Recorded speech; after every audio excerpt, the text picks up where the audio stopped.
ഏലിയ പ്രവാചകൻ BC 875 മുതൽ 850 വരെയുള്ള കാലഘട്ടത്തിലാണ് തൻ്റെ പ്രവചനങ്ങൾ നടത്തിയത്.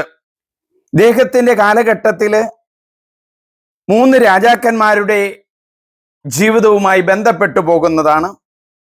ഒന്ന് അഹാബ് രാജാവ്, BC 869 മുതൽ 852 വരെയുള്ള കാലഘട്ടം.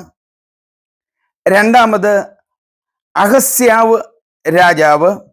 3 യോറോം രാജാവ്. ഏലിയ പ്രവാചകൻ പ്രധാനമായിട്ടും ദൈവത്തെ അല്ലാതെ ആരാധിക്കുന്ന, സർവശക്തനായ ദൈവത്തിൽ നിന്നും അകന്ന് ആരാധനകളും സ്തുതികളും ഒക്കെ നടത്തുന്ന രാജാക്കന്മാരോടും ജനത്തിൻ്റെ മുമ്പിലേക്കും കടന്നു ചെന്നിട്ട് ഇത് തെറ്റാണെന്ന് കൃത്യമായി സൂചിപ്പിച്ചു തുടങ്ങുന്ന പ്രവാചകനാണ് ഏലിയ പ്രവാചകൻ.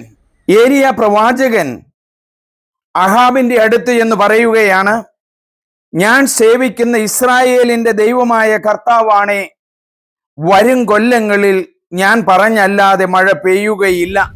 അതിനുശേഷം ഏലിയ പ്രവാചകനോട് ദൈവം പറയുകയാണ്, നീ പോയി അരുവിയുടെ തീരത്ത് പോയി താമസിക്കുക.